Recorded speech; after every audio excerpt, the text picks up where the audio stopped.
Well, hello everyone. Thank you for this opportunity, Earl, just to share as part of your walk through the book of Ephesians, wonderful book written by the Apostle Paul to the church in Ephesus. And as we're in chapter 5, I've chosen verse 8 to look at in a bit more detail today. Verse 8 of Ephesians 5 says this: "For you were once darkness, but now you are light in the Lord. Live as children of light."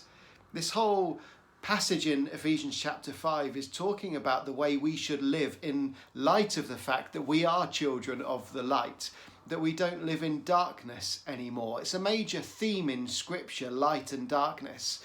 Darkness kind of depicting how our life was before faith in Jesus, how we were living in darkness, maybe gratifying the human nature, our sinful nature, and can also be used for living under the power of the evil one. But actually now we have been, if we've given our lives to Jesus, if we're living for him, we've now been transferred from the kingdom of darkness into the kingdom of light. And throughout Ephesians 5 here, the Apostle Paul is encouraging us to live in that way. Don't live like we used to live when we lived in darkness, but live how we should as children of the light. And so I'd encourage you to read all of Ephesians 5 to put that really in context for you.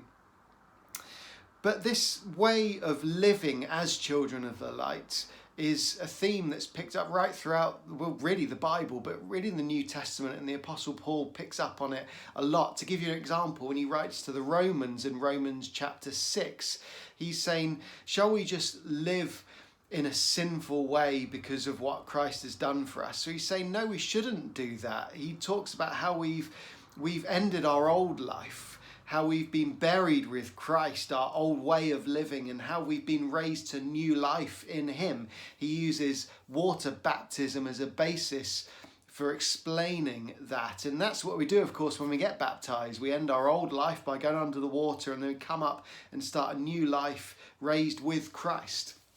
And so that's what living in the light is all about.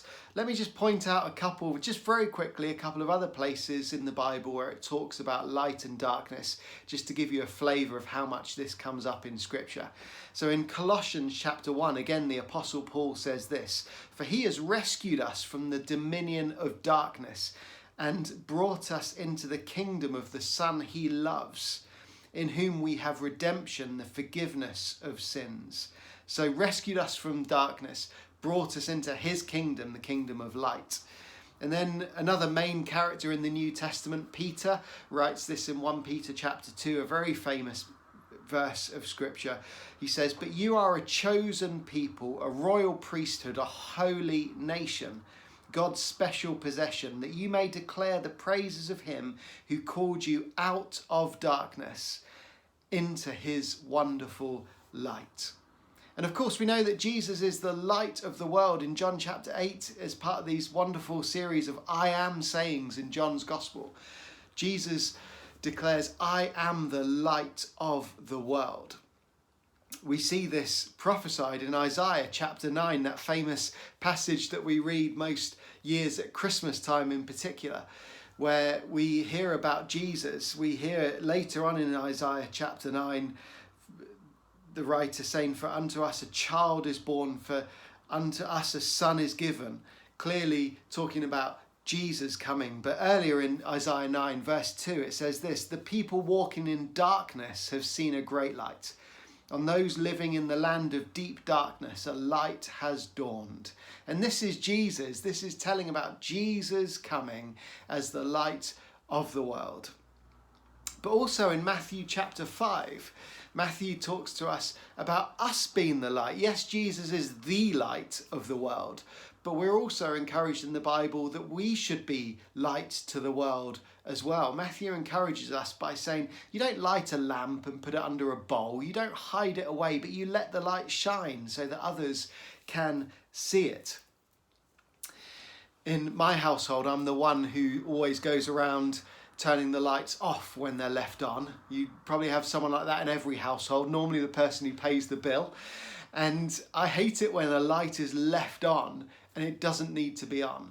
And in the same way, it's so easy for us at times to live as children of the light, be in that place because we've given our life to Jesus. He's redeemed us, he's saved us.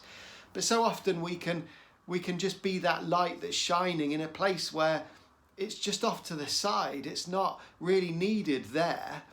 And we want to be a light where the light is needed. So don't be like a room where a light is just left on and off to the side, but be right in the mix of it. Go to the places where there's darkness. Go to the places where people are living in darkness and be that light to a hurting world.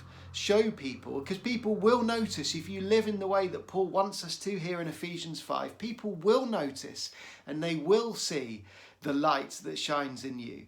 And so don't hide it away. Don't be off to the side. Don't be a light in a place where it's not needed. Go into the places of darkness.